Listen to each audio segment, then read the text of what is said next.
चलें अब थोड़ा सा ना माहौल को लाइटर नोट पे लेके चलते हैं। और बात लाइटर नोट पे तो हो नहीं सकता क्योंकि इसमें जज्बा, जोश, जुनून इतना ज़्यादा है। पीएसएल का हम जिक्र करने लगे हैं। अच्छा, मैं समझी आप नसीबों के नगमे का जिक्र करेंगे। अच्छा, अब तो पीसीबी ने भी एक्नॉलेज करी कि एनर्जी बढ़ी है भाई, एनर्जी बहुत है। ये आपकी बात ठीक है। मुझे एक दोस्त ने कहा था कि जिस वक्त ग्राउंड के अंदर वो पहली लाइन जो है बोली जा रही होगी ना नसीबो साहिबा की आवाज़ में, तो वो उसका मज़ा ही अलग होगा। तो कल हम ऐसा सुन भी रहे थे कानों से कि वो जब आवाज़ आ रही थी, बड़ा एक जो शीला जो था वो मामला था। खैर 3 मैच अब तक हो चुके हैं। कल वाले जो मैच हुए उसके अंदर इस्लामाबाद यूनाइटेड जो है पता नहीं कहाँ से ऊपर आई और आके अचानक से मैच जीत लिया। नहीं, बिल्कुल हारने वाले लग रहा था कि शायद ये हार ही जाएंगे। हाँ, थैंक यू ग्रेगरी। हाँ, कि वो एकदम से उन्होंने जो है सारी चीजों को समेट सुहेल तनवीर का एक ओवर और वो जो उसके अंदर छक्का चौका इस तरीके से क्या कमाल बात थी। ये तमाम चीजें तो हम बात करें। लाहौरी भी जीत चुके हैं वैसे। आज भी मैच है। आज भी मैच है। और आज किस किस का वाले? लाहौर कलंदर का और Quetta Gladiators. Quetta gladiator. And who is your favourite दोनों में? लाहौर। ओके, ये मैं पेपर की बात कर रहा हूँ कि पेपर पे फेवरेट जो है मुझे लग रहा है कि लाहौर बहुत तगड़ी टीम है। चलें ठीक है, हम इरफान से भी पूछते हैं। इरफान, अस्सलाम वालेकुम, गुड मॉर्निंग। Good morning. अच्छा, अब ओवरव्यू बनना शुरू हो गया कि कौन सी पेपर पे वो 4 टीमें कौन सी है जो फाइनल या सेमीफाइनल्स जो है वो खेल रही होंगी? कुछ अंदाजा होना शुरू हुआ? इट्स क्वाइट अर्ली टू से, लेकिन कम्बिनेशन जिस तरह हमने जहाँ पे एंड हुआ था पीएसएल 5th का, समहाउ वही कम्बिनेशन चल रहा है और वही टीमें ज़्यादा बेहतर नज़र आ रही हैं।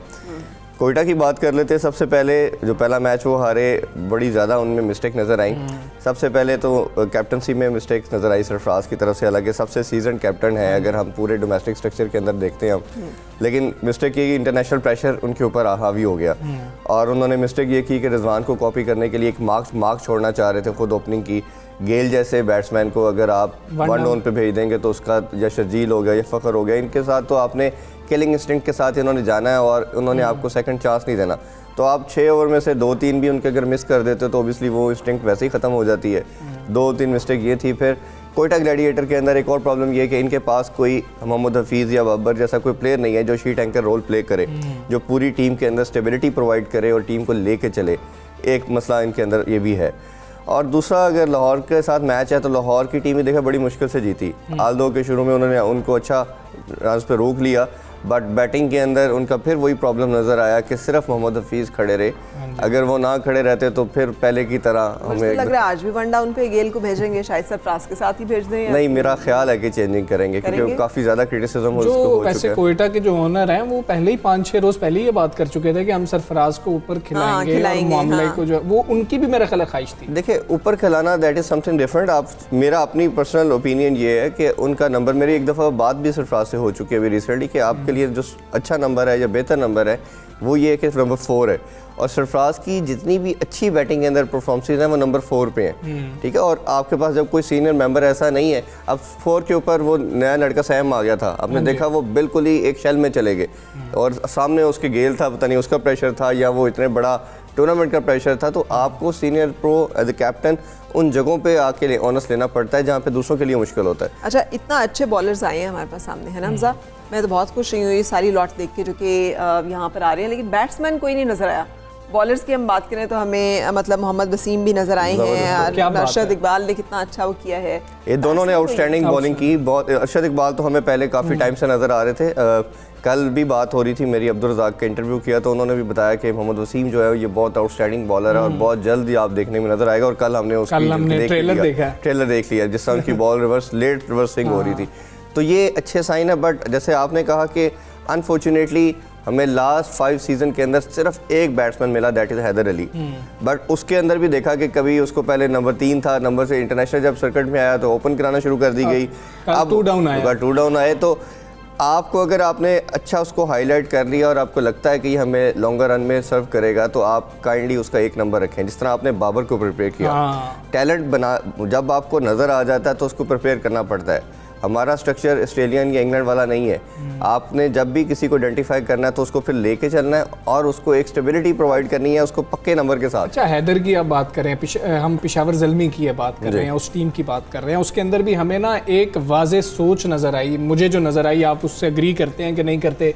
शुएब मलिक जो है वो 1 डाउन आए हैं और शुएब मलिक का 1 डाउन आने का मकसद यह है कि कोई लंबी इनिंग्स खेल सकें ताकि कुछ स्कोर बोर्ड पर जब आखिरी स्कोर कार्ड निकल रहा होगा उसमें वो टॉप पर जा रहे हों और फिर वर्ल्ड कप के लिए शायद उनको रख लिया जाए। क्या इसके पीछे ये सोच है, क्योंकि शुएब मलिक की वो जगह नहीं है, कभी भी T20 में वो यहाँ पर नहीं खेलते। ये आप सही कह रहे हो, ये पैनिक हो रही हैं सारी टीम्स। ये जितने सीनियर प्लेयर्स थे जिनको पता था कि जैसे पीसीबी ने खुद ही कह दिया, चीफ सेलेक्टर मोहम्मद वसीम ने और मिसबा ने भी, कि जो लड़के इसमें अच्छा परफॉर्म करेंगे पीएसएल के अंदर हम उनको लेके चलेंगे वर्ल्ड कप के लिए, तो सारे उसी दौड़ में लग गए हैं। अपनी जो टीम है उनके जो स्ट्रक्चर था या उनका जो बैटिंग ऑर्डर था उसको छोड़ते हुए समहाउ प्लेयर्स भी बड़े हैं। मेरा ख्याल है कि उन्होंने अपनी मैनेजमेंट को भी अंडर प्रेशर ले आए हैं वो, कि हमने इस नंबर शुएब की बात की। शुएब हमेशा से लेट मिडल ऑर्डर के प्लेयर है, 4th या 5th नंबर उनका रहता है। अगर आपने स्टेबिलिटी प्रोवाइड करनी है, आपने भी हफीज़ वाला रोल प्ले करना था, उनका भी 4 नंबर बनता था, हैदर का 3 बनता था, क्योंकि हैदर को सर्कल का यूज़ करना है। बिल्कुल ऐसे। मलिक को आप देखते हैं, मलिक कभी दायरे से ऊपर से उठा के शॉटें नहीं मारते, ठीक है, तो वो तो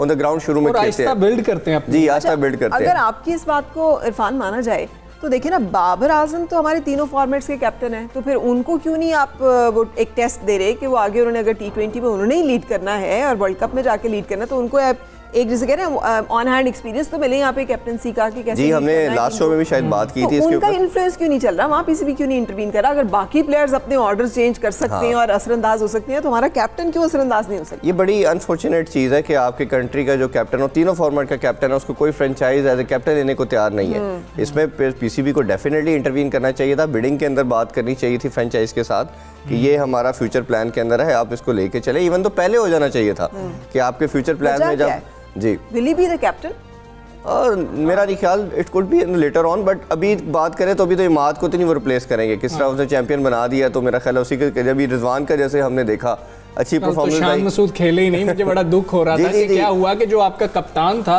उसको आपने खिलाया। मैंने पहले प्रेडिक्ट कर दिया था कि जो टीम उनकी नजर आ रही थी ऑन पेपर भी कि शान की जगह नहीं बनती, ऑब्वियसली तब जगह बनती है कि जब कैप्टन हो, क्योंकि कैप्टन होने से चले आप कंप्रोमाइज कर जाते हो, लेकिन उनकी जो बैटिंग ऑर्डर नजर आ रहा था उसमें पेपर पे देखें तो अभी तक की जो टीम सामने आई है, कुछ भी प्रिडिक्ट चलें कबल वक्त होगा, लेकिन क्या हम एक दफ़ा फिर कराची और लाहौर का फाइनल देख रहे हैं कि बैटिंग भी बहुत स्ट्रांग है, बॉलिंग भी बहुत स्ट्रांग है। कोई इतनी बैलेंस टीम्स हैं दो, जितनी ये दो टीम्स हमने देखा। पेशावर ने बॉलिंग के अंदर आके क्या मसाइल हैं उनके पास, वो नहीं है। मुल्तान सुल्तान्स को भी वही मसला है कि बॉलिंग के अंदर नहीं है। कोयटा के पास भी यही प्रॉब्लम्स है कि बॉलिंग के अंदर मुझे लगता है कि इस्लामाबाद यूनाइटेड खासी बैलेंस्ड है, उनके पास ज़्यादा ऑलराउंडर्स हैं। ठीक कह रहे हैं, दोनों की बात समहाउ ठीक है, लेकिन कराची का डिफरेंस सारी टीम से अभी जो कम्बिनेशन नज़र आ रहा है, सबसे प्लस पॉइंट उनके पास ये कि 90% वही लड़के हैं जिन्होंने चैंपियन बनाया। तो बाकियों में कुछ ऑल्ट्रेशन हो चुकी है, कुछ प्लेयर हैं, कुछ नहीं है, कुछ फॉरेन प्लेयर दूसरे नए आ गए, तो उस वजह से उनका जो कम्बिनेशन है वो डिस्टर्ब हो गया। तो जब कम्बिनेशन डिस्टर्ब होता है तो कम से कम आपको 4, 5, 6 गेम्स लगती हैं उसको दोबारा रीबिल्ड करने के अंदर। आप मिस्टेक को देखते हो और जेल होने में थोड़ा टाइम लगता है। और जहाँ तक आपकी बात रही कि इस्लामाबाद की टीम तीसरे नंबर पे जो सबसे बेहतर नज़र आ रही है, और सबसे अच्छी चीज़ उसकी क्या है कि सारे यंगस्टर हैं और 3 आपके पास पावर पैक प्लेयर हैं जो बहुत ज़्यादा बूस्टर देते हैं। सबसे बड़ा नाम तो हसन अली का है, शादाब ने सबसे हाईएस्ट बिडिंग पे उनको उठाया है। और पाकिस्तानी मैं टीम की बात करूंगा, अगर वो T20 और टेस्ट मैचेस जीते हैं तो प्योरली परफॉर्मेंस जो थी वो हसन अली की थी। अगर हसन अली का एक्स फैक्टर हम उसमें से निकाल देते हैं तो पाकिस्तान शायद ना टेस्ट जीत पाता, ना T20 जीत पाता। तो हसन अली की इंडक्शन बहुत ज़्यादा है और पूरी यंग लॉट है। नाम तो बहुत बड़े नहीं है इस्लामाबाद के पास, लेकिन सारे ऐसे प्लेयर हैं कि जो on the given day easily match जिता सकते हैं। अच्छा, राशिद खान कितनी देर के लिए अवेलेबल हैं लाहौर? वो प्रॉब्ली 2-3 मैच के लिए सिर्फ। अच्छा, उसके बाद नहीं होंगे, तो वो एक बहुत बड़ा धचका होगा। ऑब्वियसली जिस तरह कल हमने देखा कि बॉलिंग के अंदर सिर्फ 14 रन दिए 4 ओवर्स में, और फिर बैटिंग के अंदर आके जिसका मैच फंसा हुआ था। आल्दो के मोहम्मद हफीज साथ थे, लेकिन फिर भी बहुत आउटस्टैंडिंग उन्होंने बैटिंग की। अच्छा इरफान, मुझे लग रहा है कि जैसे ना जितने हमारे वो तमाम जिनसे बड़ी एक्सपेक्टेशंस थी हमारी, वो उतना परफॉर्म नहीं कर पा रही। वो क्या है, प्रेशर है जो आपने जिक्र किया। दूसरा ये कि टीम्स उतना स्कोर भी नहीं कर रही, सबके स्कोर्स बहुत कम रहे हैं। ये T20 का तो स्कोर लगता ही नहीं है, पिच का कोई मसला। हाँ, और जो टीम पहले खेल रही है वो जीत नहीं रही। ये क्या ये चल रहा है सिलसिला साहब? आपकी बात ठीक है। उसमें पहली चीज़ तो ये है कि प्रेशर ले रहे हैं ये सीनियर प्लेयर्स जितने भी हैं जो टीम के अंदर पाकिस्तानी टीम के स्क्वाड का पार्ट रहे हैं या हैं, वो इसी दौड़ में लग गए हैं कि हमने थोड़ा स्कोर करना है। वो अपनी मर्जी से बैटिंग ऑर्डर इन्फ्लुएंस डाल रहे हैं अपना, और वो हमें नज़र आ रहा है अभी एक गेम के अंदर कि वो समहाउ पेनिट्रेट कर रहा है। दूसरी चीज़ ये कि अभी जितने मैचेस समहाउ जीती हैं वो चेस करने वाली टीम जीती हैं। कल भी मेरी कुछ प्लेयर से बात हुई है, ड्यू फैक्टर समहाउ आ रहा है। मोस्टली ये कराची में नहीं होता, लाहौर में ज़्यादा हम देखते हैं कि ड्यू फैक्टर आता है, बट कराची में भी आ रहा है। उसकी वजह से क्या होता है कि सेकंड हाफ के ऊपर आपकी बॉल जो है वो प्रॉपर ग्रिप नहीं होती। जब ग्रिप नहीं होती, पर्टिकुलरली स्पिनर के लिए मसला आता है कि वो फिर आपकी हिटिंग होती है और वो ग्रिप करना मुश्किल हो जाता है। इसीलिए मुल्तान सुल्तान ने भी जो बड़ा एक्सट्रेंज डिसीजन था कि 2 स्पिनर की बजाय सिर्फ शाहिद अफरीदी के साथ गए, तो मेरा ख्याल है गलत डिसीजन था, इवन दो ड्यू फैक्टर भी था, बट फिर भी हमें हारिस रऊफ नजर नहीं आए, इसकी कोई खास वजह है? वो भी अभी आज फिट नहीं नजर है। आएंगे हमें या आज भी नजर नहीं आएंगे? देखिए अभी उनका फिटनेस का इशू है, दिलबर हुसैन भी इंजर्ड हो गए Injured हो गए हैं, तो वो तो क्या दिलबर की तो सुना है कि थोड़ी लंबी इंजरी है, उनके तो रिप्लेस भी सुना है कि रिप्लेसमेंट आ चुकी है उनकी, तो देखना पड़ेगा। लेकिन ये है कि वो कह रहे हैं कि सेकंड हाफ में वो अवेलेबल होंगे, जो लाहौर में जब शुरू होगा सेकंड पार्ट तो उसमें वो आ जाएंगे। फ़खर फिर से जो है कुछ फ़खरिया पेशकश जो है नहीं ला सके, फ़खर के बारे में आप क्या कहेंगे? और फिर जो शुएब मलिक ने कैच लिया था, क्या बात है उस कैच की? फ़खर और शर्जील के लिए, दोनों के लिए अगर देखा जाए ना, दोनों वर्ल्ड कप के लिए हमारा अगर हम प्लान करें तो दोनों में से किसी एक ही को हमें चूज़ करना पड़ेगा। दोनों के लिए इंपॉर्टेंट है क्योंकि ओबियसली आप रिजवान ओपन तो कर रहे हैं, बट रिजवान को मेरा नहीं ख्याल वर्ल्ड कप में आप इस तरह कैरी कर सकते हो। उनकी स्कोर किया है अभी उन्होंने। नहीं वो ठीक है, आप उसको बिल्कुल लेके चलें साथ, लेकिन आपको फिर भी एक ऐसा प्लेयर जिसकी स्ट्राइक रेट 140-150 के करीब होगी वो चाहिए होगा आपको, पावर प्ले को जो है पावर प्ले को यूज़ कर सके। तो आपको इन दोनों में से किसी एक को पिक करना होगा। दूसरा शुएब मलिक और हफीज़ दोबारा से ये बताते जा रहे हैं खासतौर पे मिडिल ऑर्डर पे आपको चाहिए, और जब भारत में वर्ल्ड कप खेल रहे हैं तो हम चाहिए आपको। और दूसरा जो फील्डिंग और एथलेटिज्म इनका दोनों का नजर आ रहा है 40 की एज के अंदर, दैट इज एब्सोल्युटली मार्वलस के बहुत जबरदस्त। इस दफा लाहौर कलंदर ने शुरू से ही जरा पिक पकड़ी है, पहली दफा पहली दफा। तो ये जो पिक है ये कितनी कसरअंदाज होगी। और दूसरा लाहौर कलंदर्स की अच्छी बात है कि हमेशा ये इंट्रोड्यूस कराते हैं नए टैलेंट। इस दफा भी मेरा ख्याल है सबसे ज्यादा यही है जो देखें, ये तो उनको जितना सलूट किया जाए, उनको प्रेज किया जाए, ये कम है कि जो इवन दो के हारने के बावजूद भी उन्होंने अपना डेवलपमेंट प्रोग्राम नहीं छोड़ा और वो पूरे पाकिस्तान से टैलेंट लाते हैं और हर साल 1-2 हमें बॉलर्स तो मस्त वो प्रोड्यूस करते हैं और फिर उनको लेके भी सारी दुनिया में उनको मौका देते हैं खेलने का। तो ये बहुत अच्छी चीज़ है और पूरा साल फिर इन प्लेयर्स के साथ काम भी करते हैं। उनका सिर्फ फोकस PSL या इन चीज़ों पे नहीं होता, इससे थोड़ा सा लार्जर दैन दैट है। तो ये बड़ी अच्छी चीज़ है। मेरा ख्याल है बाकी फ्रेंचाइज को भी इस पे आना चाहिए और इस तरह की चीज़ें करनी चाहिए ताकि वो PCB का आज की फेवरेट टीम हमें जल्दी से बता दें कि दोनों में से कौन सी फेवरेट टीम है? लाहौर जीत रही है इरफान के नज़दीक या कोयटा जीत रही है? लाहौर की थोड़ी ज़्यादा बेहतर नज़र आ रही है। मेरा ख्याल है टॉस जो है वो भी बहुत वाइटर रोल प्ले करेगा कि जो बाद में खेलेगा ड्यू फैक्टर आ रहा है तो मेरा ख्याल है वो ईजी हो जाएगा चेस करना। बिल्कुल जी, बहुत शुक्रिया इरफान, आप आए और PSL के ऊपर जो है हमें अपनी माहिराना राय दी। आज देखना होगा अगर क्रिस गेल का जादू चल गया तो फिर तो किसी का भी नहीं चलता है कोयटा के पास, तो वो भी और देखेंगे। वो काला जादू है।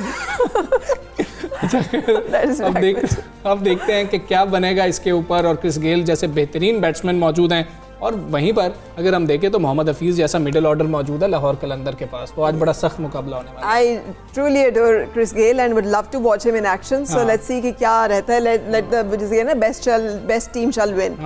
So आपसे इजाज़त लेंगे और इस दुआ के साथ कि बहुत अच्छा आपका दिन गुजरे, बहुत अच्छा सा आप मैच एंजॉय करें और इंशाल्लाह कल आपसे मुलाकात होगी हंसते खेलते उस वक्त तक के लिए। अल्लाह हाफ़िज़। Have a good day.